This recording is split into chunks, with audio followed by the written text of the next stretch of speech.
Hope everyone is enjoying the summer heat. It's been super duper hot all over the United States, all over Europe. I even heard some interesting news today before we start this True House Stories show that in Ibiza, for my people that are overseas that are tuning in, that the government has now on the daytime parties have clamped down. And of course, the places like High and Pasha and Ushuaia are going to be able to keep doing their parties as usual. But the daytime parties are going to have licensing restrictions now. So they're killing the whole island of what made Ibiza the place. So we can only hope that it doesn't destroy the economy for the people that want to dance all day. But what can you do? Things are changing constantly, and we always seem to have to work a new direction. It's like we're always fighting our way back, and looking for new options. And then here comes the government with some new rules and regulations. You're not opening anymore. You're not doing a beach club. Some people, that beach club is a big thing, especially in an island like Ibiza. So that's why I wanted to go from the Balearics of the Spanish Islands, and then we're going to go to Puerto Rico, to a simulcast live in Puerto Rico. In the Dorado area, we got this guy. Let's put it like this. Welcome to True House Stories. I'm Lenny Fontana, coming out of Nueva York, in the hottest place on earth, which will soon end, but we are now in the illustrious month of August, so summer is almost wrapping up. But while it's still hot, we wanted to bring some more heat and some more people. And I always like to touch base with people that I feel are very important. First of all, it took me time to find this gentleman. I worked with him in the 90s in the New Orleans area, and he's a really great guy. And he had a lot of, let's put it like this, a lot of chutzpah for what we do. In an area where he was going against all the odds. Okay. Now, 1994 comes around, and he's waiting tables, if I remember correctly, and working with his mom for an accounting firm. So possibly he was going to become an accountant, but I'll let him tell us that. And someone has this idea to take him to a rave or a small party, and he sees this and he goes, I guess, there wasn't that many people there at the time, and he's saying, man, this people need to know about this, and that's the bug that happens to a lot of us. Or you walk into famous clubs and you see the Sodom and Gomorrah moment where hedonism is happening and life changes within 2 seconds. All right, so I'm going to read something here that a friend of ours, Shari, had found. Disco Donnie, who I'm going to be bringing up, and he always does it, Disco Donnie Presents, is considered one of the godfathers of the US of A electronic dance music scene, and for the last 27 years become one of the top dance music promoters globally. All right, what does that say? You know what I mean? You go from I get screwed to becoming one of the top guys in America, right? Amazing. Want to welcome to the show True House Stories brings to you Disco Donnie, all the way from Puerto Rico, baby. What's up? What's up, Lenny? Thanks for the long intro. I appreciate it. Nice seeing you. Donnie, it's a pleasure having you here. And like I told everybody just now, it took me a minute to find you. I know you're around. It's to getting to you that we can see you and hear you. I got a lot of security and lots of layers, a lot of people around me. You too. I had to talk to a few people to get to you. So it's like, don't tell Donnie I gave you my number. Oh yeah, I know. I found out who that was. So they're, you know what I'm saying? They're already out. We did it New York style. Yep. Yeah. I got a guy. I got a guy that knows a guy. Yeah, exactly. Well, welcome to the show, Diane. Thank you again. first of all, before we get into how's everything been going? Because everybody wonders COVID coming back, dealing with the new situation. What's it like for you now, post everything? Well, I mean, we do a lot of work in the South, so coming out of COVID was like a little bit different than I think a lot of places. So, once we kind of made it through and everything started opening up, I mean, business was definitely, it was definitely booming. And then, we had a couple of starts and stops. Stuff started peaking. I don't know. It's been an adjustment, right? Because people's habits changed. We, as a scene, like basically, we always had people leaving as they aged out or they found other interests. And the problem was during COVID, we didn't have that flow of new people finding out about shows and coming in. So we kind of we're missing like a generation right now. And you can really tell like in the ages of the people that go to the show. So people left the scene, but nobody new was coming in. So we spent like the 18 months coming out of COVID trying to rebuild that. And, it's been rough on the financial side with everything being more expensive and not being able to keep up with inflation. You plan these events a year in advance and everything costs 30% more by the time you produce a show. It's kind of hard to bake that into a price when you're just trying to get people to come out to the show. So it definitely it's been some rough times, but we have a lot of good things going on, and I feel like I'm really positive about the future. I mean, that's the only way a promoter can be. You always got to think about next year is going to be my year. So you're projecting already for 24. I'm projecting. So no, but the stuff we have, we're definitely, it's definitely looking good. So I feel better about where we are. It took a while to come out of the COVID fog. After that first big start, it just basically took a while to just get us in a position where, where we can control the cost and basically make shows happen. But are you finding it difficult with the owners to get them to feel comfortable with spending money and stuff, or is it just getting it over the line? Period. The whole thing. What like on the club show stuff? Yeah. I mean, on the club show stuff. I mean, that's still doing decent. And yeah, I mean, these guys want to fill their venue, so I mean, they're fine with spending the money. A lot of times it's my money, but sometimes it's not. But on the festival side, that's become the real challenging goal, and that's where you have the most risk, and the most, that's the scariest part. Like in a 1,000-person club, you're not gonna lose your house. No, you're not. And people don't understand that the kind of money you're into when you put they have no idea. They have no idea when you're talking. Stick your hand through. Oh no, through the slot right there. No, the slot right there. Be careful, because there may be an alligator to cut. No, stick your hand through the slot. Yeah, there you go. Now do the door. The door? Yeah. No, do the handle. La puerta. Okay.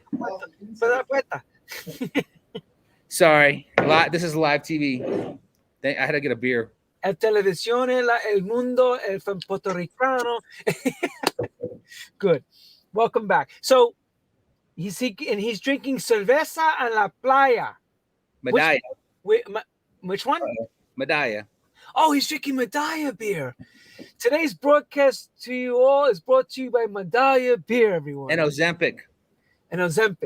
Yeah. We got sponsors. So yes. So again, as I was saying, most people don't really know when you mention your money and how much these type of festivals, the production cost before you even turn the key on, before you even turn on, how much you're into already, Yeah, I mean, and I think my first show probably cost, who knows, probably like $500. Back in the day. Yeah, that was production, DJs, door.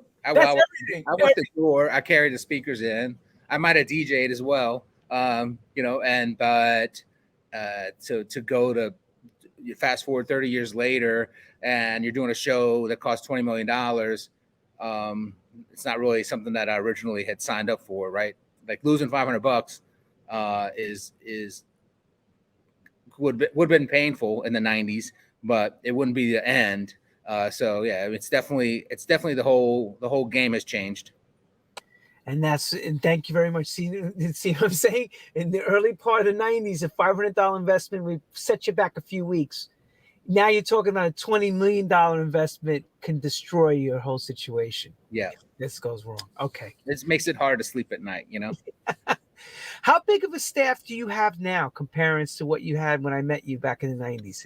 I used to kind of, when in the 90s, I mean, I had people that worked with me, but I didn't really have I guess I had a team, but I didn't really have any employees. So, and now I think we're teams by like full time, like over 20. So, but I work with a lot of different partners, and they have their own people. So, I mean, we have a big team, but I mean a small team, but they do a lot, and they multitask a lot of different things. I put a lot of stuff on their plates. So, yeah, but I used to do everything myself, and I learned at some point that wasn't a winning formula. It was hard to give up, but I'm glad I did. Gotcha. So yeah, because you have to give up the baton, and it's a scary feeling at first because you're so used to making sure things go a certain way, and then you have to say, "Okay, here you go," and hope everything works out. And I guess as you've seen, when you're running that kind of operation, you have to have the right partners and the right staff around you. Yeah, Otherwise, that's the most important part, actually. So right. it was just it's just hard when when you used to do everything yourself, and then once I finally gave up the bookings, that was like the biggest like weight on off my shoulders because you know, before when I first started, there was like 1, 2, 3 big agents, and then basically they all started hiring. Now all of a sudden that big agent had 10 people working in their office, and you know, and then that another one had 5, the other one had 5, and they were all calling me all times of the day, and it was just I never expanded. They expanded first, and then I realized that I needed to get some help too, but I didn't want to give up that control and those relationships. So that was the toughest part for me. Right. Okay. Let's go right to the first question. All right. And this is the wonderful thing about this show. And I always ask from all different walks of life, how does music find you, Donnie, as a young kid, or you find the music? Because this is important to where this journey goes. The music, how did it find me? I think, well, as a young kid, I was basically, you know, when I started off, I mean, we're talking about, we had the old phonograph, like it wasn't even, it was like from the 1950s. I remember in the house, and my grandmother was playing like all the 30s, 40s music. So, you know, I guess that was my kind of introduction into music, was listening to those records. So I know all those old songs. And the kids wouldn't. My kids don't know any old songs. So I think that was like the start of my musical thing. And then my dad was like a big Bob Dylan fan. He played the guitar. He wrote lyrics. So he was like basically, I guess, always. He had the 8 tracks, so that was kind of like that was like the next step. And then then he was also a lawyer, but he decided he didn't want to be a lawyer, and that he didn't actually want to have a family. So he disappeared for, I don't know, maybe like, I didn't see him for like a year or 18 months. And when he turned back up, he was a disco DJ, at a club, and his name was Disco Jim. So I would go. That's when I started spending time with him again. I would go over there, and they had all kinds of. They actually had.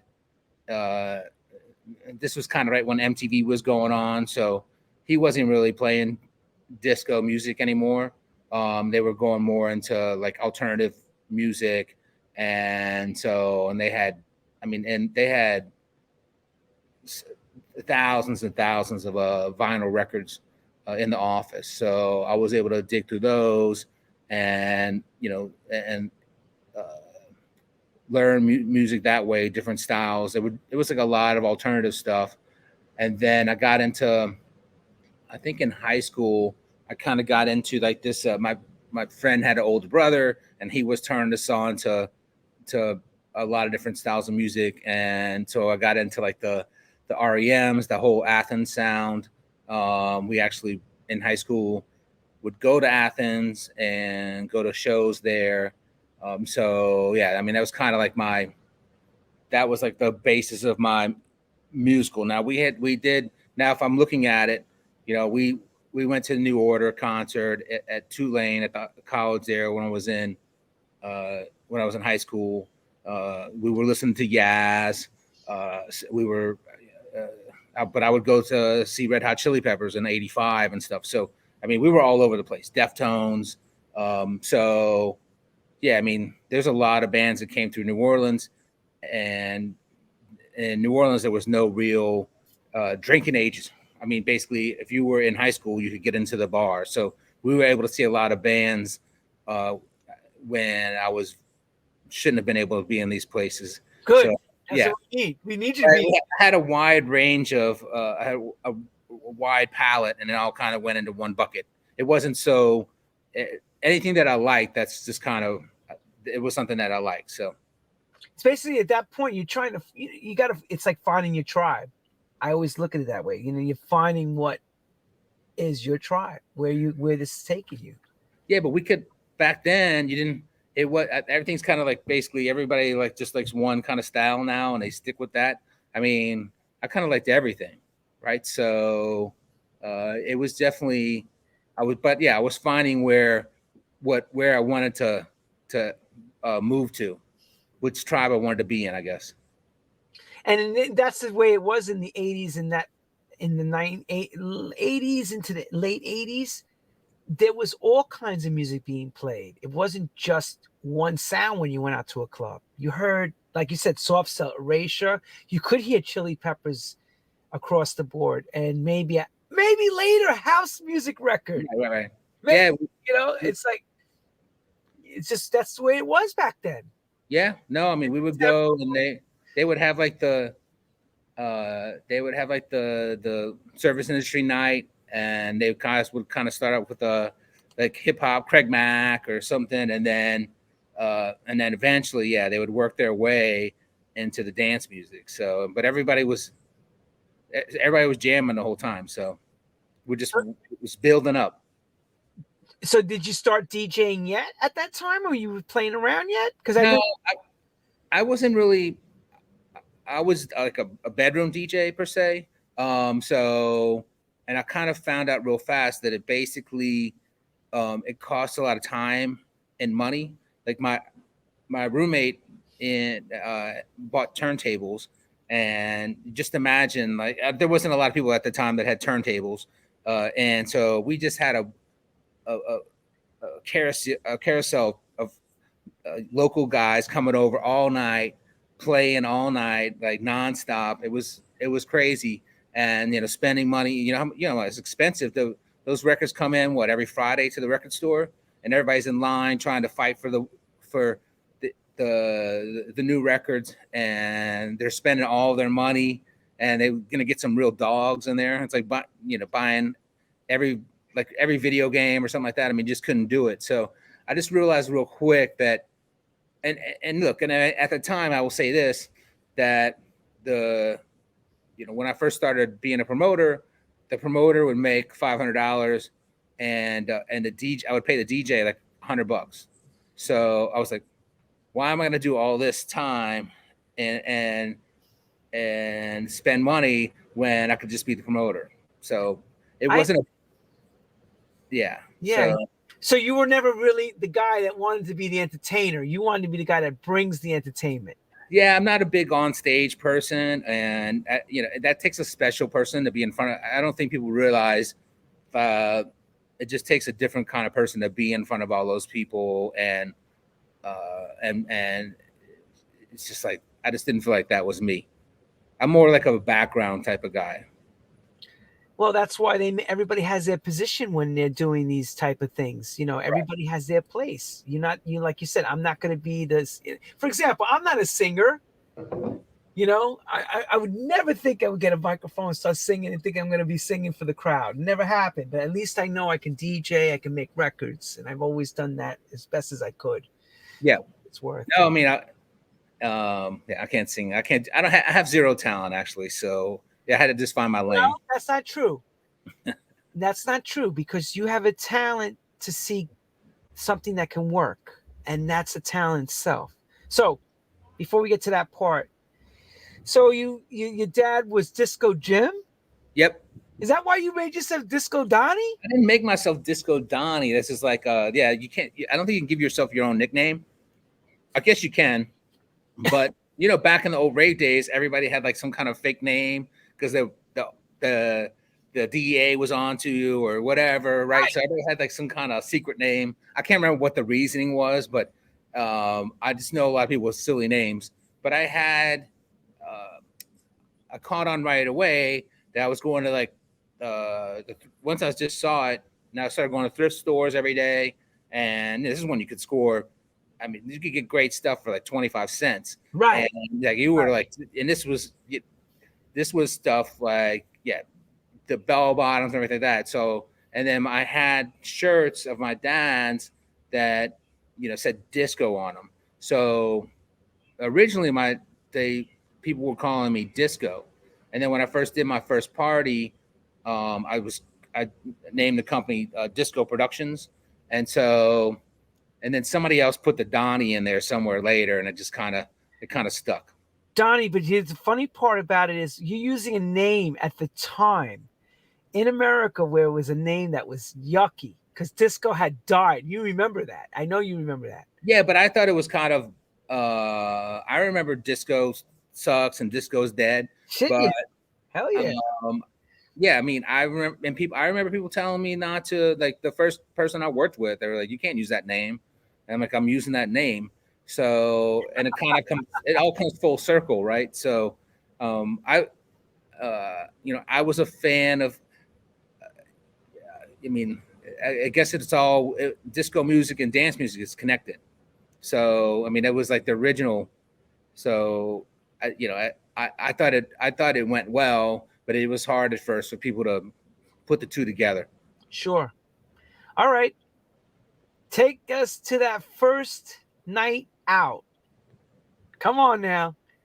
First night. Who calls you to tell you, yo, you want to go to this spot or whatever? What? Well, so I was waiting tables and on the weekends, and then basically I was out of school, and people just said, you want to go to a party? And I'm like, sure. What kind? They're like, oh, it's a rave. I'm like, okay, perfect. I think I went to something like some kind of I had gone to something similar while I was in college, but it was more like there was like some S&M stuff going on. So it's like, okay, well, this is not not that there's anything wrong with S&M people, but you can't offend anyone these days. But yeah, I mean, I went into this event and I just saw all these different groups of people all together in the same room. And at the same time, I was engaged to be married, and I was kind of wondering, like, what am I going to do for the rest of my life? Like, is this it? I'm going to work at my mom's accounting firm and take that over. And so I was questioning, just questioning my place in the world, I guess, per se. Like, what is this going to be at my everything, every day type of thing? And just when I walked in that door and just saw what was going on, and there wasn't a lot of people there, but it was just like, it was magical to me.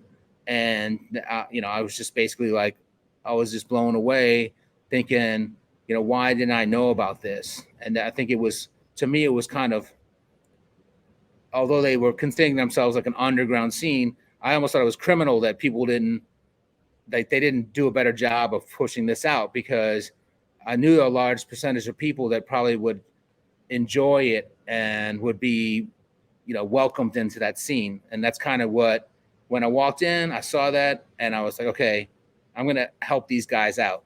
So that's kind of that was the start of it. I was just doing it as a hobby. So what were you going to school for? Did you finish school yet? Yeah, I was out of school and I was working at my mom's accounting firm, and I was supposed to take it over when she retired. She still hasn't retired, so I probably would be still sitting there, like being the secretary or something. But so yeah, I was supposed to take that over. Is she your accountant, or you have a separate? No, I'm an accountant. No, I'm saying, is she your accountant for your business? No, that didn't go well. Yeah, she helps me out. She worries a lot. Let's put it that way. So, but yeah, I switched over. But so yeah, I mean, basically, I just thought I was missing something in my life, and then, and I found it. So, and I wasn't trying to be a promoter. I wasn't trying to make money on it. I just was like, oh, this is something that, I can enjoy and that makes me feel comfortable and that I don't want to be involved with. So I just started promoting, picking up flyers from the door, not telling anybody. And people started noticing that I was out there, pushing the scene, and more people started coming. And then people started trying to hire me. And then I didn't want money. I just wanted more people to come. I just wanted to do what somebody had done for me. And of course, people were like, I'm going to give you money. I'm going to give you money. And they immediately, like, this is your indoctrination into the scene. They immediately don't pay you, or they screw you over. So now you're like, oh, now I see what this is about. So that's when I started asking for, if somebody wanted me to help them, I started asking for half the door. And I was still working. I wasn't making a living off of this, but that's kind of when I became a promoter.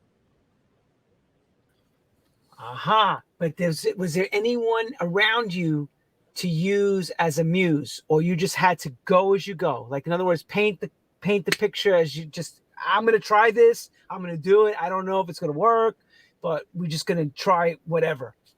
I mean, there was people like senior level people in the scene that had been doing it for a long time. And I was trying to gather as much information from them as possible. To them, they didn't know who I was. Here comes some guy and he's asking a lot of questions. Everybody thought everybody's a cop. So, I mean, it was just different times. So, and the people didn't give up a lot of information because it was like the mob back then, right? And nobody wanted you to move in on their territory. So I kind of had to, I just watched and saw what people were doing. I went to other cities, but kind of learned on your own. I made a lot of mistakes, but there was no textbook for this. So there was no Italian gangsters coming up to you saying, I want a brown paper bag of some. No, there was some people acting like gangsters, but they all ended up going away. So, but yeah, it wasn't the New York style stuff. Talk about that all the time here. I talk about how back in the day, you used to see these guys come in. You knew that they were crooked, and they would just come and collect and leave. You know? Was that kind of like what happened in New Orleans? Or no, I never got. I don't think I was ever in that position. I mean, there was definitely some nefarious characters walking around and doing stuff, but I think they were they had their own. They were doing their own thing. They weren't coming after me. Because when people start seeing success, that means money. And when money's being made, everybody wants a taste of it. They want to drink from that glass. Everybody wants a piece of it, Yeah. There was definitely some of that going on as well. Well, you also spoke to me before he came on, and he said that since there was really no way to know things, that they were taking trips to other cities as well to see what was going on, to get information or get cassettes of DJs to bring the talent. Because you brought a lot of us first time to those areas. Sneak, me, many of us that came to work with you back in the day. Yeah, I mean, this is to date myself. This is like pre-internet. I mean, it was a baby, so it was definitely. We did have record stores, and people would ship flyers down there. So we're looking at seeing who's in.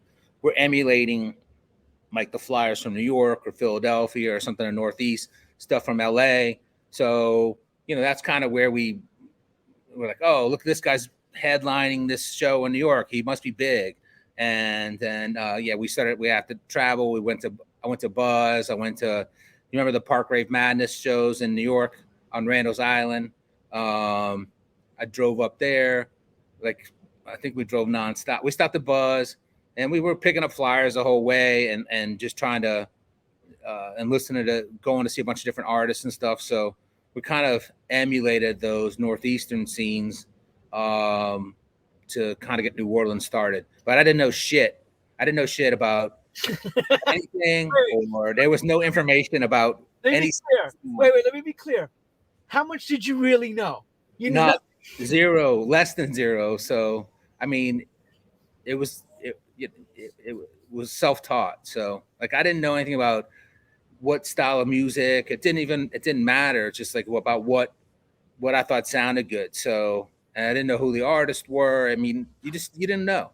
Like, you don't know who was who. You heard that song at the party. Every DJ played it, but you didn't know who actually made it. And so, I mean, it was definitely a big learning curve to figure out who was, with the scene and what was going on, and to learn about the music. Uh-huh. And competition wise, who was around you there at that time? When I started, there was like I mean, there was a bunch of people doing stuff, but maybe say I moved up pretty fast. Like the first guy I worked with, that he he said he was going to pay me, and I got like 600 people, and he moved out of town like the next day. So, and he gave me like my payment was like two hits of ecstasy. So I was like, oh, I did all this for that. So it wasn't really a real payment per se. And then the next guy I was working with was above me and stuff, and like, and higher in the scene. He had been around. He knew more. He was a DJ, and we did a show together. And I went to drop off the artist at the hotel, and he took all the money and moved to Houston. So in a short amount of time, I graduated from junior assistant promoter to the top promoter in New Orleans, based on like hard work, and also people leaving and being greedy. So, well, I always say you got to learn real fast where the greed is, right? Yeah, I learned fast. I'm still bad at contracts, but hey, I'm making it. I'm happy. That's on them if they steal money, not on me. No, I hear you. Keep it going now. So, of course, you're dealing with only 3 or 4 DJ agents in the United States at that time, maybe 5 if there is at that time, that are really well known. Because this is early times as things are starting to develop, and people are trying to find different places to send their DJs. So there's a thing about, a trust factor. You got to trust who you're bringing, and they got to trust that you could put on the right show for people. Because this is very early when you're doing these things at that time. It's not like now. Full rider, limousines. The DJs would sleep on my couch, and they'd stay like 2 or 3 days. And I mean, the first thing they say when they get off the plane is, let's go to the strip club. So yeah, right. It's different. And it's now that they've come in with 10 people on a private plane, and maybe I talked to them for I would take them to dinner, and we would become friends. And now, it's like, of course, I'm also double their age of the artist now, right? So we don't have as much in common as back then in the 90s. So yeah, I mean, it's a totally different world. So on this journey, as before SFX comes and all that stuff, there's a lot of things that went on to get you to that level of becoming a, let's put it like this, a world-class promoter, because it takes time to build the story. Where does it start to really take off from you as you starting to get the momentum? Like, what was the changing moment for you? I think when the second guy left, because he had control of the State House Theater, and so he had the relationship with them.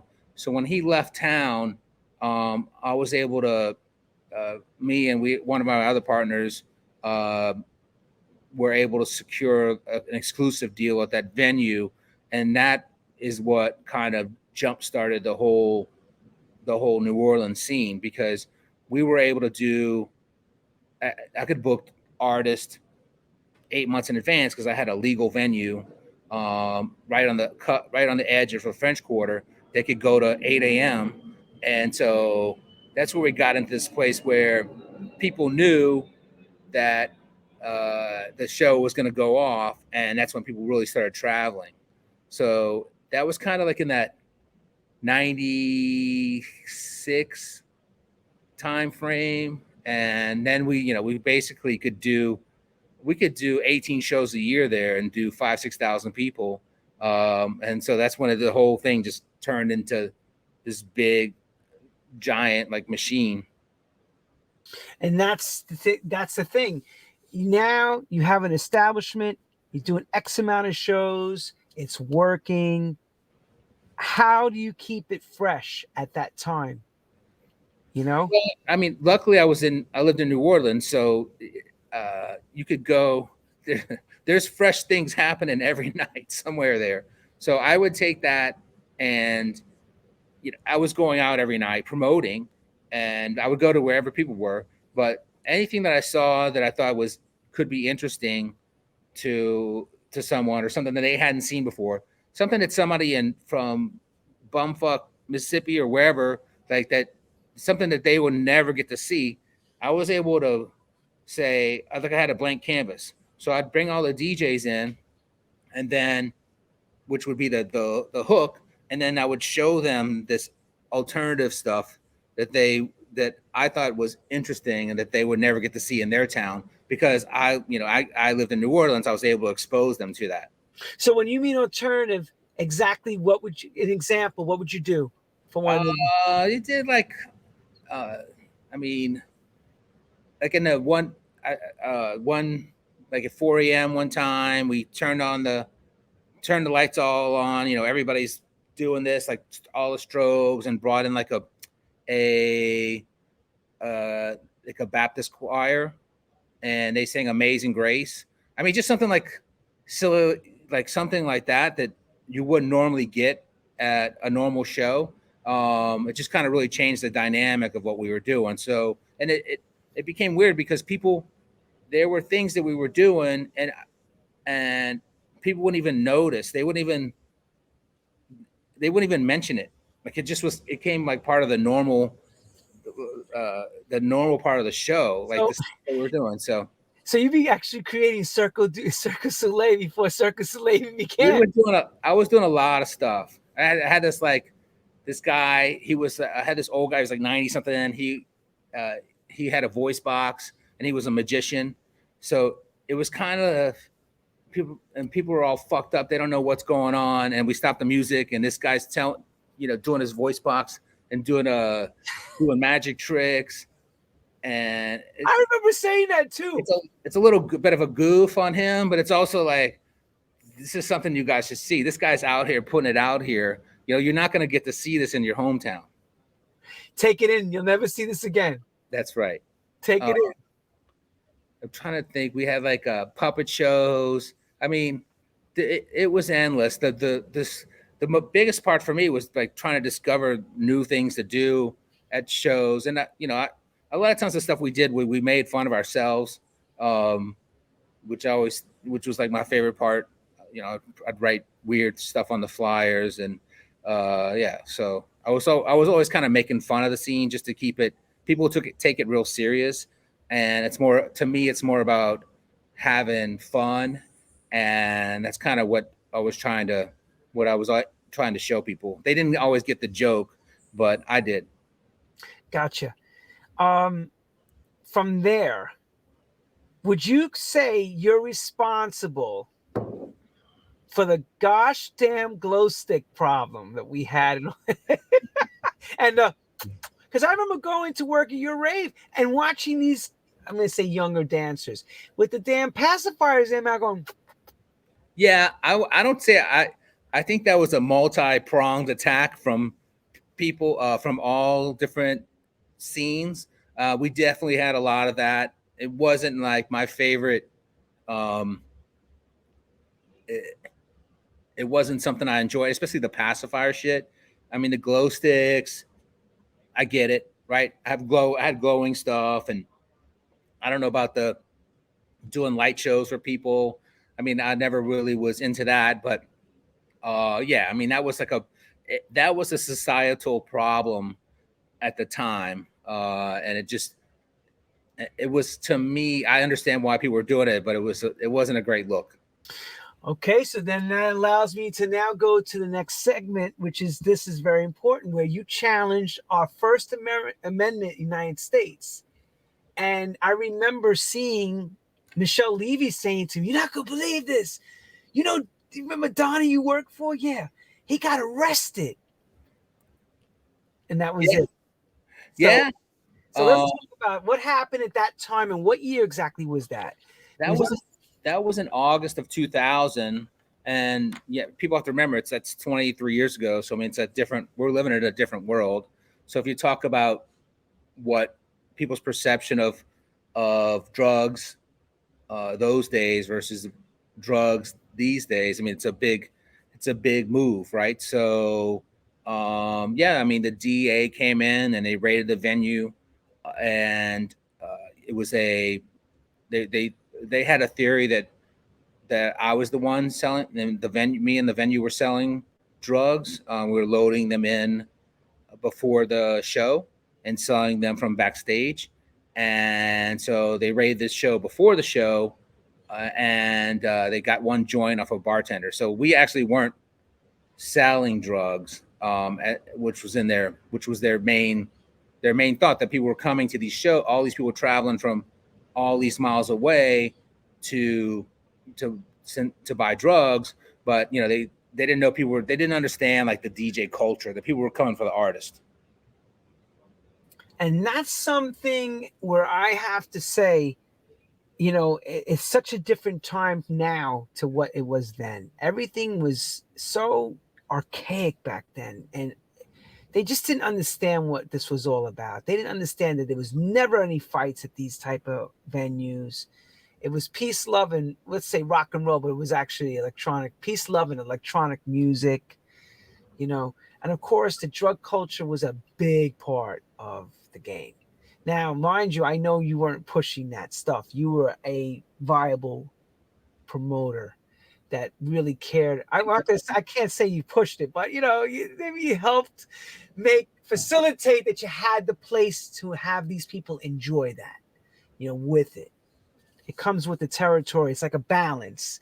Better the drugs, better the music. Better the music, better the drugs. You know, that's how it worked back then. I wasn't judging anyone, so you can't judge. That wasn't my job. Was to put the show together and bring in the talent. And yeah, I mean, people are gonna do what they're gonna do, right? Yeah, you can't stop that. Right. Yeah. Yeah, you can't stop. Yeah. That's not for you to stop. Well, you gotta try. You gotta try to stop, but they're not. They're gonna do it anyway. Mr. Policeman says to you, but you're supposed to be the one that controls it, because you can't stop it. You have to be able to enforce some sort of governing power there to keep it under control. Right. And we were searching people, but I definitely, and I wasn't in charge of the security, like I am now, or like at the festivals and stuff. But we could have done a better job for sure. But why did they come to you? Well, we were, you know what I'm saying? Like, why you? There's a whole shitload of people involved in this. Why only you? Well, we were big and consistent at the time, and the guy from what I read later was the head of the DA in New Orleans was like basically went in front of Congress and was trying to raise funds, right? And this was a test case. So, and we were early on with Dance Safe and kind of like pushing out literature about using drugs safely, and we also were early adapters of having paramedics on site. And at the time, those things where now it's basically viewed as a necessity for any festival. At the time, those things made us look like we were guilty. Right. You're setting everything up as a stage. Right. It's like just everybody do whatever they want. We got your ambulance right here. We take you to the hospital. Here's your literature on hydrate. If you don't do drugs, but if you do them, you should drink water. Right. It's like, oh, here's the evidence right here. We just laid it out for them. So we were trying to be proactive, and it backfired. That's crazy, dude. Let me show some pictures to everybody. Take a slug of beer. Look at Donnie back in the day. Look at him back in the day hanging out. Yeah. This is the golden era of the 90s, right before us. And look at go back. I want to see what this yeah, that's a good one. See, look at this. This is the after party. And I have the Miller Pony, right? And then I'm double fisting with a bottle of Boone's Farm. So I was rolling deep, and I'm sweating profusely here. I see it. You're sweating. It must have been so humid because I don't know how humid it was down there. This is May, and it's probably about 10 a.m. And I probably have partaken in something probably illegal. Looks like from that look. Paraphernalia, right? You had some paraphernalia. Not that I didn't sell it, but I did it. You had the gear. Go ahead. And then we got Tommy Sunshine. Before his hair turned all gray. That's like a brother for me. We definitely connected on a lot of levels back in the day. And I'll let this one here go. Look at that. That's me. That's Pasquale and I. Mm-hmm. Looking good. And Pasquale went on to become a gigantic guy. Yeah, he did. I mean, he did well for himself for sure. When I first started working with him, like in 98, 99, yeah, he was like third. I don't know, like in the on the LA scene, maybe he was like fourth or third on the pecking order, right? They wouldn't even the agents. Yeah, they would go to other people before him. So, yeah, so he definitely moved up. Okay, that's a real tough market to be the top dog in. LA's tough. Yeah, you gotta. They're just born different there. Yeah, it's a different world. Yeah. All right. So now you're in the millennium happened. You're in the 2000s. You're still doing what you're doing, and of course, we all talk about things change in the new 2000s. When was that significant change for you? Came when now a big corporate guy comes and knocks on your door and says he wants to be part or take over your thing. So sorry about that. So tell us the story on the whole what happens next on the journey. At some point in the 2000s, I had joined my company with sorry, you told me not to move around, but that's all right. You know what? Disco Donnie needs he needs to hustle while he's doing his the lighting. Yeah, is that okay? Or the other one? No, we're good, Donnie. We're good. Hold on. No, this way.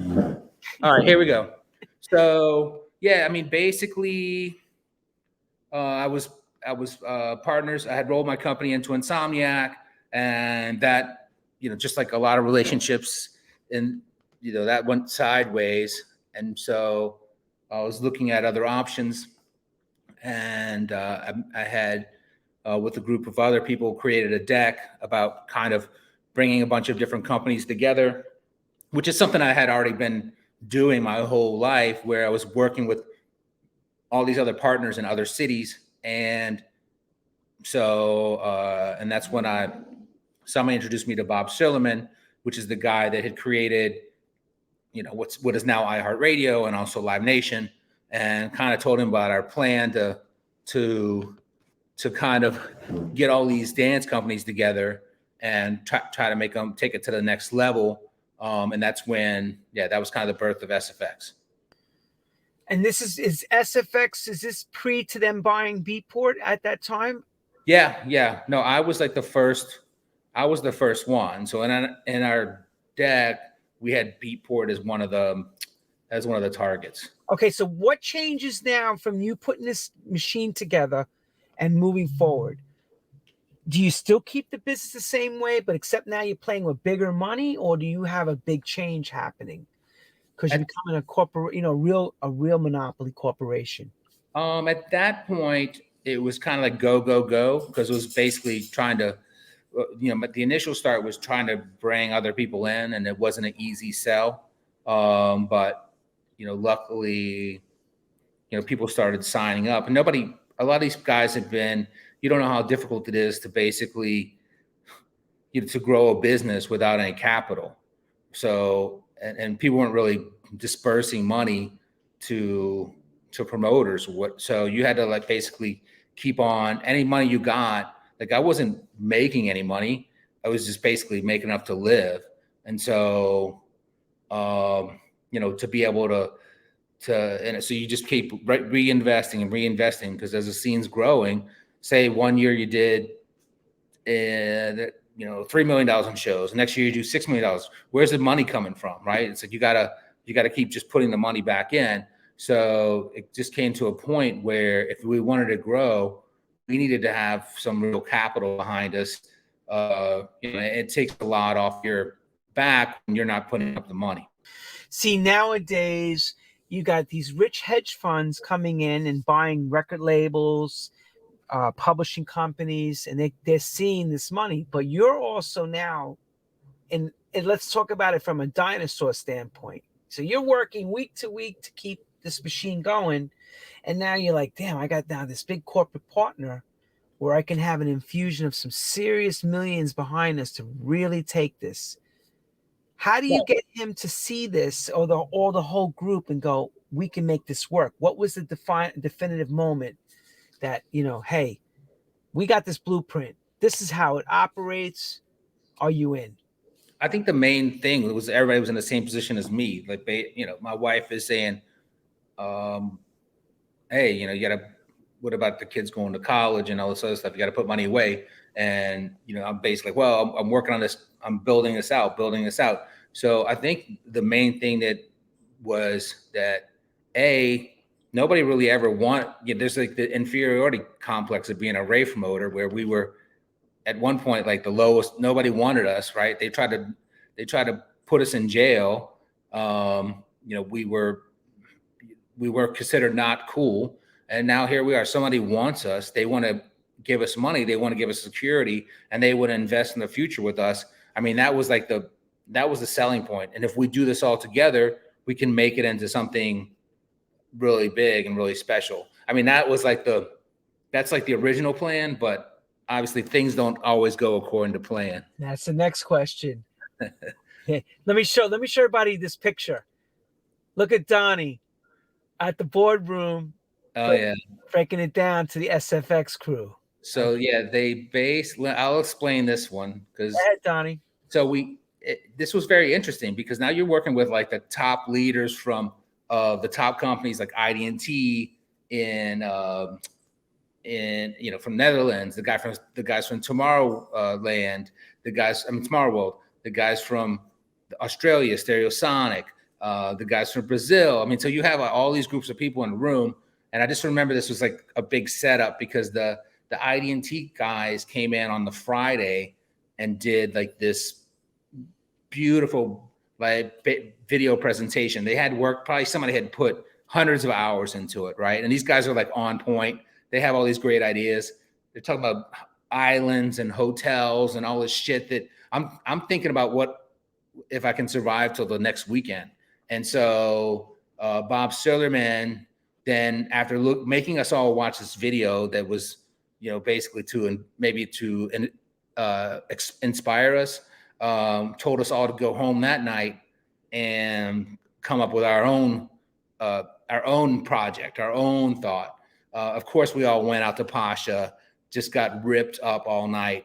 Somehow I woke up early enough to make it to Walgreens, and that was my presentation. So I don't know if it was endearing or not, but it was kind of a goof on that we had been set up on this. I was going to have my own moon. So, of course, that's what makes you. But, again, you're coming from a street mode and you sold this idea to them. So now you're working with the top promoters from Europe. You're working with top promoters from Australia. Or should I say I'm not going to say promoters. Let's say companies, because they're not just promoters. These are outfits, that are coming in. Where is this beginning start? Because I remember around 05, 06, things took a big change with the EDM sound coming into America. And David Guetta had a big part with his sound beginning. Would you say that was the moment where you really saw this thing take off? I wasn't really. I mean, we saw that. I think when I did a couple of dates on the first tour, and they blew out. But yeah, I mean, I didn't feel. I felt like we were still had a long way to go. I don't think it was until we moved. We moved EDC from San Bernardino into the Coliseum, and we were doing. EDC had been doing about 10,000 people for maybe, or 12,000 people since like 2001. So for maybe like, I can't remember what year it went into the Coliseum. So, but when we moved down to downtown LA and got 30,000 people, that was like the first really big where I was like, okay, this could be a thing. Right. Because all of a sudden now, you have 10 to 30,000 people is a big jump. Right. But there's some other things happening too around you at the same time. So you're doing your thing. And then in Vegas, the Hakkasan guy comes and gets turned away and decides that he's so angry that he got turned away. He wants to make a club to blow everybody away and bring in the best superstar DJs and create a whole thing in the mid 2000s around that same time. Right. I mean, I think this is like 2007, 8, 9 time frame. Yeah. And yeah, I was actually I had done shows in Vegas, and it just was like, there was not a real scene at the time. And I don't think people really believed that it could happen there. And actually I had been asked to come in on one of the clubs at the Wynn, and I think we turned it down because it was like, oh yeah, well that's, that's not going to work. And of course, look how right we were. Now it's like the epicenter here. Kind of just blew up everything. You were right. It does work now, right? You're like, right. But look at the money they spent. They spent a fortune to bring everybody out there. I mean, it changed the game. I mean, and I don't necessarily, they got to do what they have to do, right? And so they're trying to get people, but it changed the game as far as like for the ripple effect on what the artists can make in Vegas. I think it affects other markets, right? Because like basically, like the old touring model was an artist would come up and they would go and they would hit Nashville and Columbus and St. Louis, and this is like weekdays. And now if they can make so much money on just playing 2 days a week or with their Vegas residency, they don't have to take dates. So it doesn't, they don't tour as much, and the smaller markets suffer and their scenes suffer because they don't really have any talent. Now people can travel to Vegas and see the people, but it's not the same anymore. So it definitely it's good to get the eyeballs on all those people and make it be big, but there's definitely a bad part to it as well. Okay. So now we're going into the ends of the 2000s and you're still going and going. The love affair with SFX, how is that going? throughout the time, and iHeart and all that. Well, no, the iHeart was had been already parceled off and sold in Live Nation, so this was like a totally new company.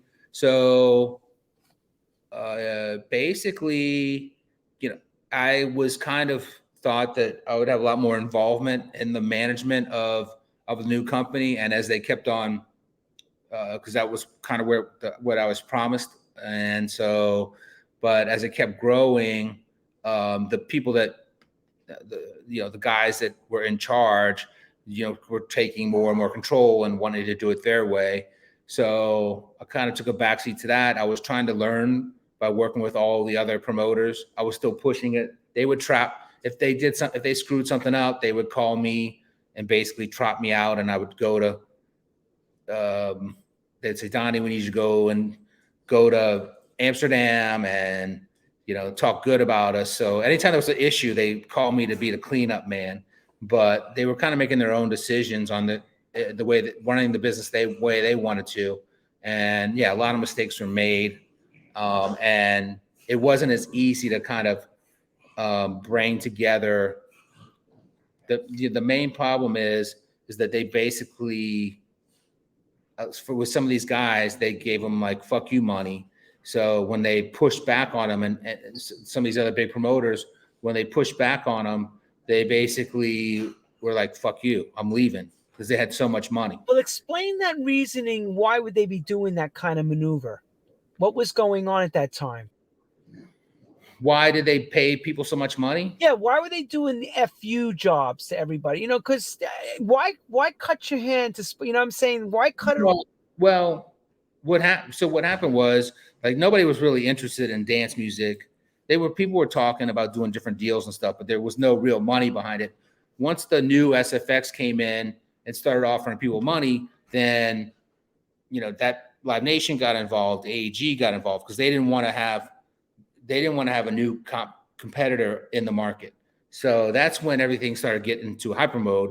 So the offers went up. People were asking for more money. So SFX needed to build out, new SFX had needed to build out their company so they could take it public and show growth. And basically, they wrote big checks to people that probably they should have done, earnouts or something, make these people stay on.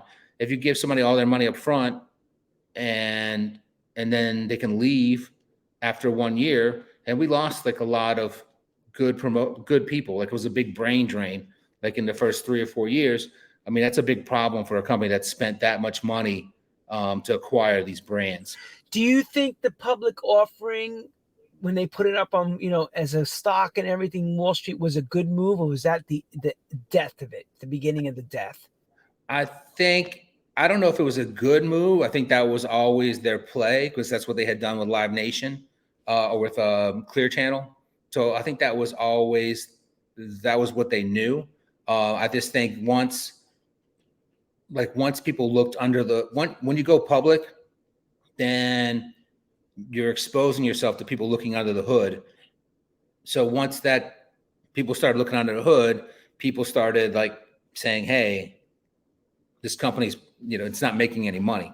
And it kind of, the problem is, like, they got in at when everything was going up. And as soon as there was a downturn, that put pressure on the stock. And you also had a lot of people, the biggest problem with the SFX stock, besides like the company not making any money, was like the people shorting it. I mean, they were like, people were betting against the company to fail. So people wanted to. Right. So that's where you make your money. That's where these other people make their money. They want this company to fail. They want it to fail. So they're talking shit online or writing articles and stuff. So yeah, I mean, they weren't wrong, but yeah, it doesn't help. So at that time, if I remember correctly, Beatport goes up for sale, and they sell out. I think it was either 30 million or 50 million. I don't remember. The number in my head is like 50. Something like that. It could have been a combination of stock and cash. I mean, you can't trust those numbers they put out there. Sometimes they're one person's saying a higher number for their ego, and it could be a lower number, right? Saying a lower number so they don't have to pay more to somebody else. I mean, it was definitely interesting. I learned a lot. And at that time, your gut feeling as this was all going on, were you thinking, "I better jump the Intrepid because the Intrepid hit the iceberg," or what were you thinking? No, I saw people. Everybody else was jumping off, but I had just switched my team from we're Insomniac, and now we're leaving Insomniac, we're SFX. So I couldn't really just keep on flipping over everywhere. So my name is on the company, so I couldn't walk away without that. So it just didn't make any sense. So I was there for the long haul, and it wasn't easy for sure. Those conversations weren't easy, and having to be a part of them, but I mean, I really never thought of leaving. Never thought of leaving. When did it end? Well, no, they. What was the procedure that led? I'll give you like the real big synopsis of it. It was a go, spend, grow. Stock goes up, stock goes down. We gotta stop spending, cut. Stop! Red light, stop! Right. So it was very confusing in that range, but we understood. And then, we're in trouble. And then, we're bankrupt. And that's when everything we hit the reset button. And it was hard. Like we had to go to, luckily I saw it coming. So we got all the money out the door. We were paying people the whole time.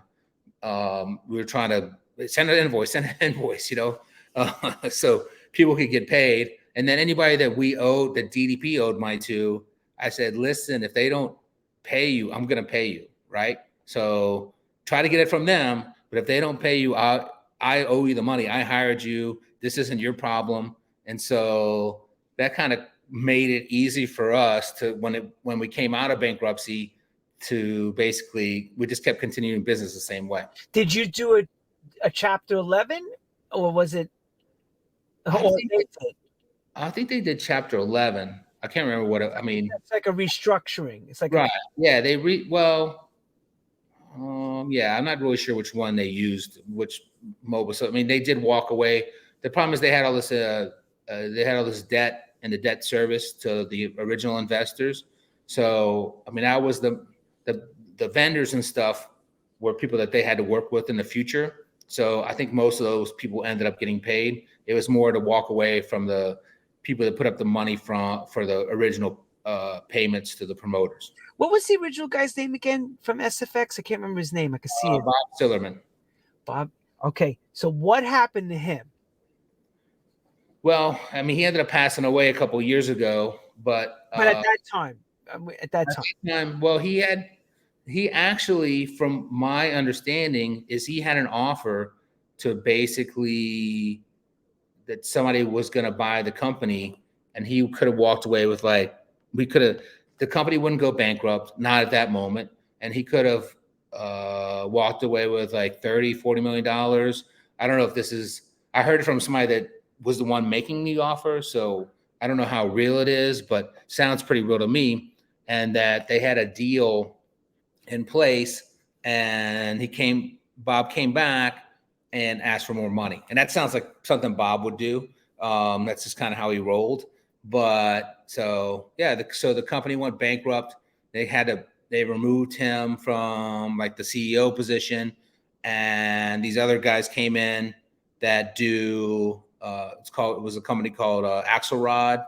I don't know what the Axelrod companies or something like that, and they buy distressed companies and basically basically build them back up and then sell them off. So that's kind of where we were. How long were you there till you said, I'm out?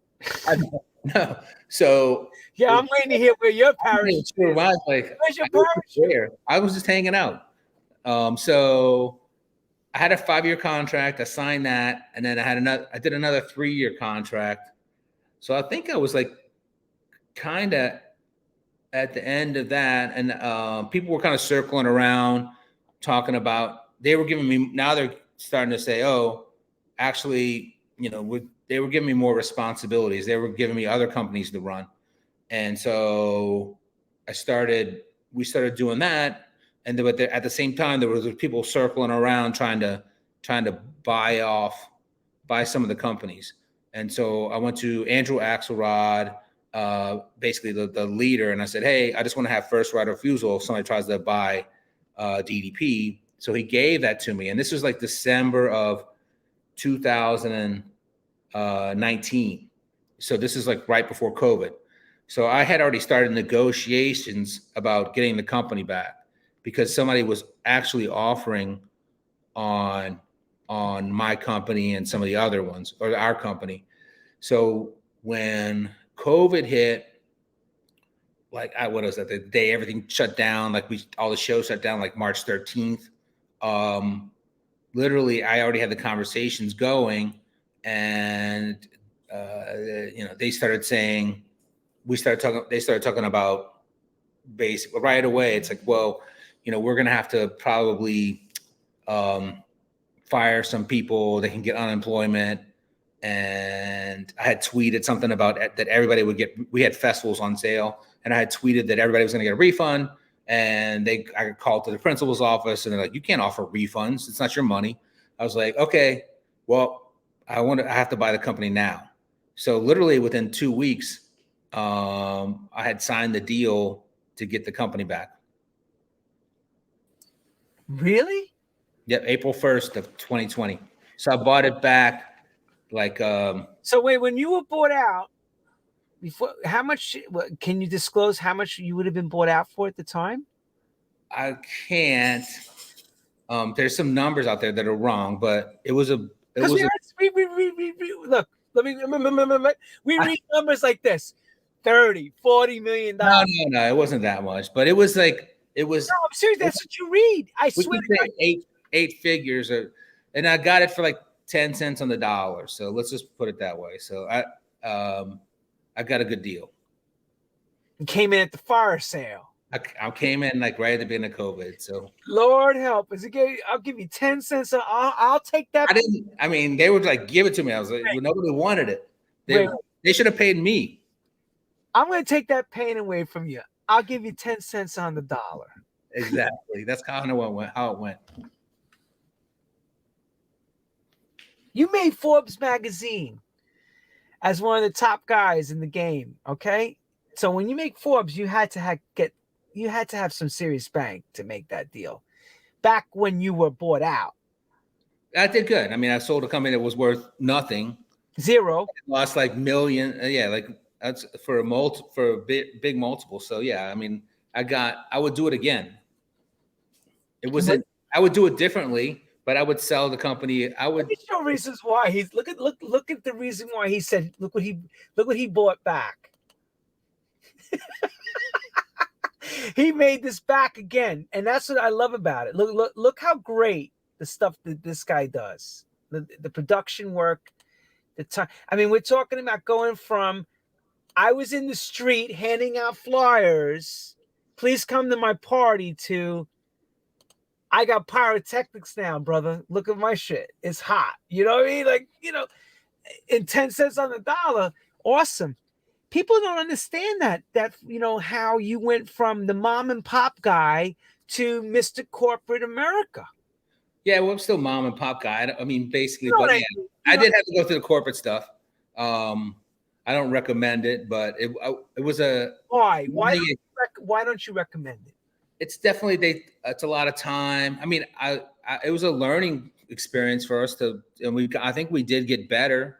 I think we got more organized and we do things a different way.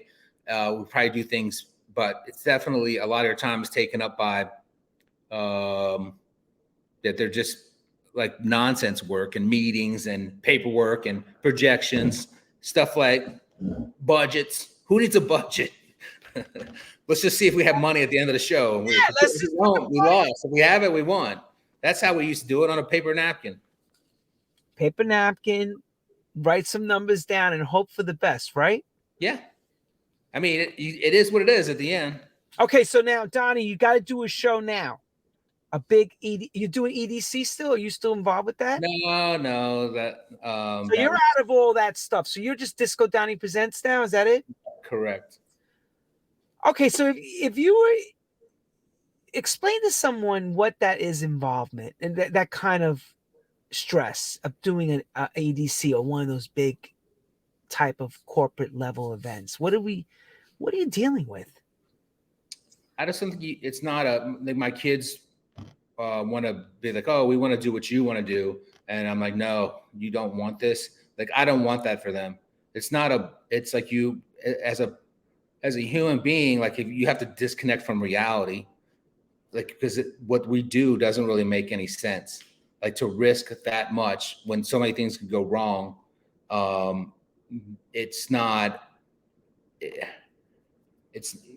good, waking up it's not a good feeling. So, I mean, doing the show and making all those people happy and getting to the finish line, that's a good feeling. And that's why we do it. But everything in between is, it's not for a normal person. So you have something what we call Abby normal? I don't know what I call it. I call it Medea. I mean, you just can't like be, if the risk is so high and the reward is so low, or it's then why do this? I don't know. This is what I do. I don't know what else to do. I didn't sign up for this part. I got to make big decisions about tornadoes and coming and and canceling shows, and I didn't sign up for that. I'm supposed to be like the little kid raver promoter, and now I'm in charge of all these. I got 30,000 people that I need to protect them. So it's just it's a whole different ball game. The hell does it make it worth it then? What's the gratification? Money? I mean, making people happy. I mean, I'm bringing all these people together. I got a whole team. We're doing good things, but everything in between, like if you think about it on a level of, does it make sense? No. None of it makes sense, right? It doesn't make any sense. So your kid says to your dad, Papi, I want to be like you. You're like, no. No. I don't want this for them. ¿Por qué? ¿No trabajo? ¿Por qué? No, doctora. Yeah, be lawyer, doctor. Wait. Like in The Godfather, Senator Estopinal. Right. No, I want you to be Governor Estopinal. I do not want you to be Dad's crazy promoter kid. Right. Yep. I've made it clear. Donnie, so what are you projecting now forward? So now we're back in this whole thing. What's the projections forward? Because I know you deal with all you guys. What are you thinking is the next move for you guys? I think we're getting like something we touched on earlier. Everybody's kind of where these festivals were kind of basically jack of all trades, and you had 5 different musical styles. And I think as people have gotten older, we've kind of gotten more and the scene has gotten more mature, like Europe and stuff. So everybody's kind of getting in their lane and what they like to do. So we're kind of concentrating on, although we do have some stuff where we're basically trying to, I guess, we're basically appealing to throwing out a bigger net and appealing to more people. What I see the future is basically for like doing these boutique festivals we're just talking to one person, these artist curated events where we're just going after this one group, and instead of trying to be everything to everybody, and that way we don't have to, we're not losing out, we're not building out these other extra stages that people don't even want to see, or that somebody that will go see somebody on that stage wouldn't pay to go see somebody in this stage. So, I mean, I think that's the future for us, and that's kind of where we're landing and making waves. So what is the music that you're thinking is the next go-to for the United States? What do you think it is? Well, hopefully it's not, we don't even know what it is yet. Hopefully there's some 15-year-old in the bedroom while we're drinking beer here, making this music, right? So we're just piddling our thumbs, and this guy's making the next music. So that's what we need, a new sound. Yeah, and that what we're noticing overseas is that the disco and the 90s house music has made its resurgence back in a very big way. And the crowds are older, and I understand that what you're saying as well. Over here, it seems to be a little bit different. Like some of it works in certain pockets, but not everywhere. Right. Yeah, I mean, in the big cities, they're a little more. You can do a little bit more experimenting in the Chicago's, LA's, the New Yorks of the world, right? I mean, now when you get down in the South, I mean, now it takes a little time for everything to filter down there. Like filter from Europe, filter to New York, LA, Chicago, now filter down to us. So it's a learning curve. I mean, definitely the you can definitely feel the momentum on the house side. But people in the United States, they don't commit to anything for very long, so they change their taste very often. So let's see how. Hopefully that can stick. And so We keep saying drum and bass is coming back, but that's been a long comeback. yeah, I'm not sure about that. I can see house music because it's close to EDM, but it's not EDM because it's got the four to the floor feel. And EDM felt like that was going on forever. It felt like, I mean, it's all cycles, right? So everything's gonna cycle back in and back out. So that's just the way the music world works. and that's the thing about music. Do you before I wrap this up, the Dutch, I felt the Dutch manufactured a lot of those superstars. Like they designed it to go a certain way. Blonde hair, blue eyes, it was like the look, everybody kind of looked the same. It was kind of like going from what we used to have, where it was an underground thing, it was more like Lamborghini-esque meets, the hot, he's wearing Giorgio Armani. Do you feel like it's ever going to go back to that underground thing, or is it just going to stay more flashy, more Hollywood? Yeah, I mean, I think there are underground things going on and in different places. So people are definitely running stuff like that. But I mean, on the main level, I don't think it ever gets back to that. I mean, that's only one. That's like the original thing, right? And then when people started coming, and that was like the cool kids. And when the scene started getting bigger, all the cool people left. Right. And I'm not saying that there's not cool people in it now, but that was like a time and a place. And the people that weren't there, it's like what you said, you played Studio 54, but you played at the end, so wasn't the same as the original. Wasn't the same. It won't never be the same as the beginning. And it's like it's not like the old man saying, "Oh, back in the day I walked to school."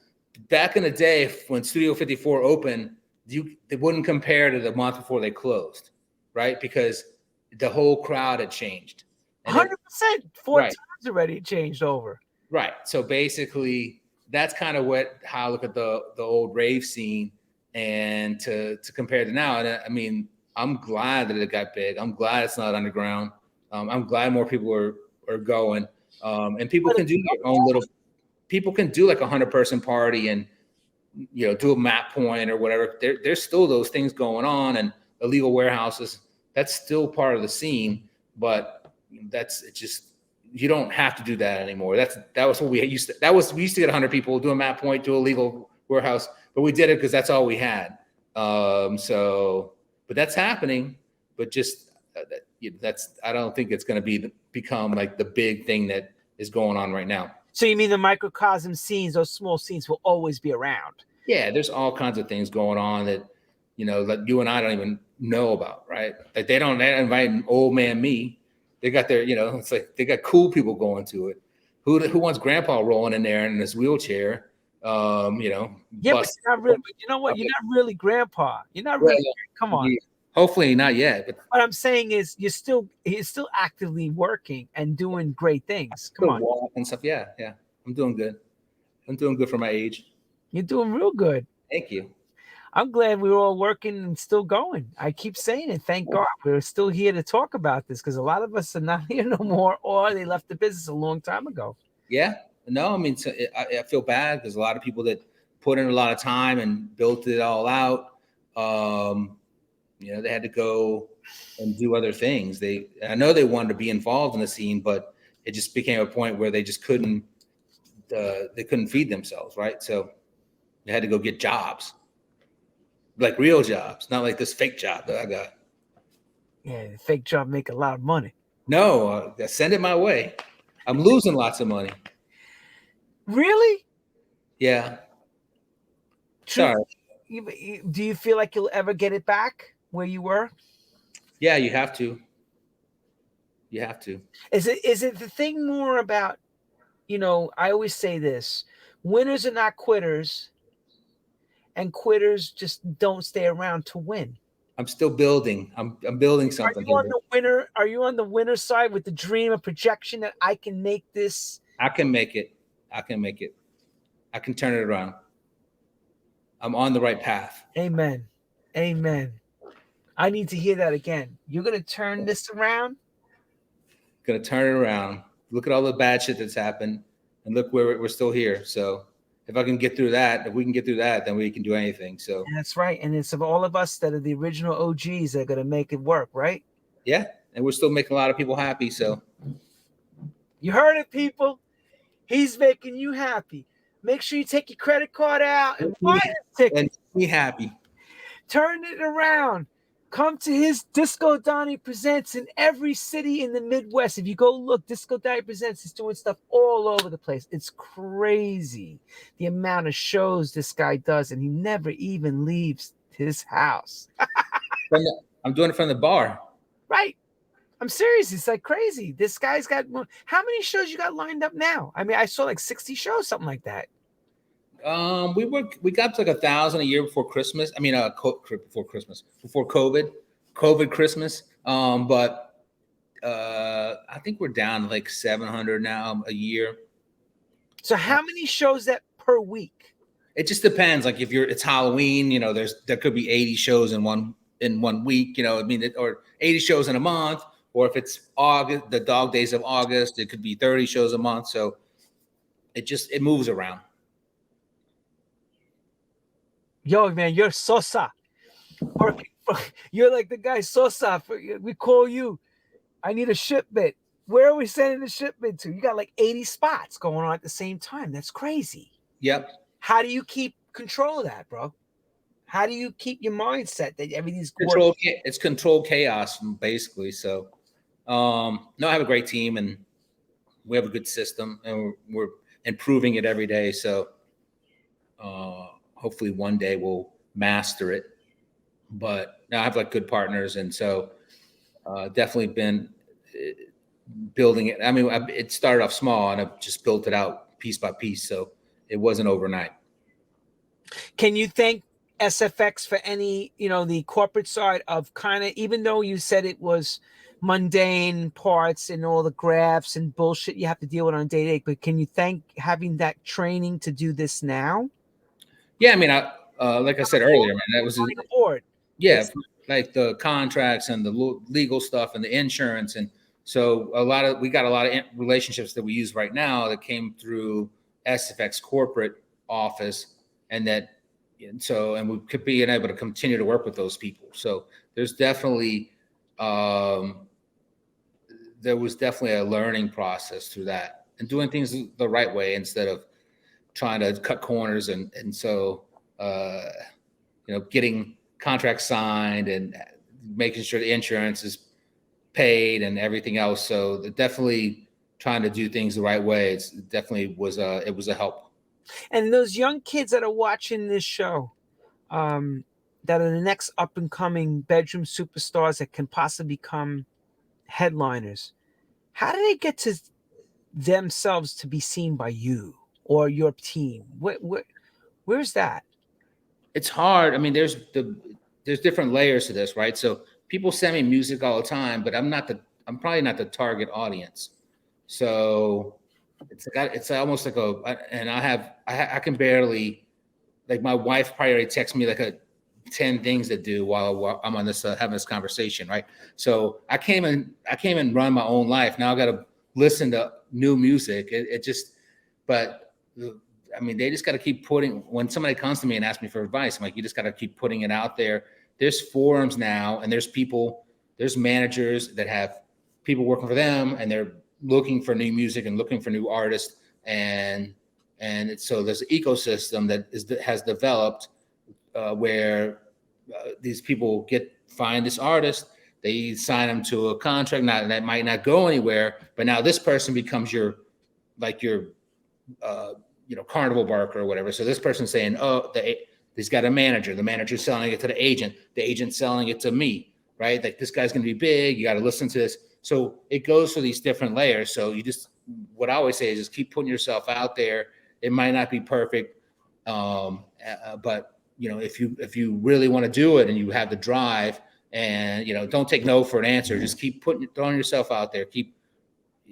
It's painful to get rejected. Nobody likes that, but you just got to keep pushing and pushing and pushing. If you really love it, and it takes a little bit of luck, and if you have the talent, somebody will eventually come along and reward you. Everybody needs to start, and you started a lot of people's careers, Disco Donnie. Send me a check. Come on, Donnie, take a bow. Come on, you did it. You did it, Donnie. You took something from a one-man show with the accordion, right? With the accordion, made it into a massive business for people to say and actually to copy.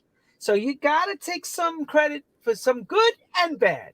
I'll take some credit, but a lot of people helped me, and I worked really hard, but I had a lot of help, and a lot of people came before me. I had a lot of luck. So, I mean, just put it in that pot and cook up that gumbo, and here we are. And on that note, you heard that, people. Make your own gumbo. Don't take no for an answer. Always listen to yes.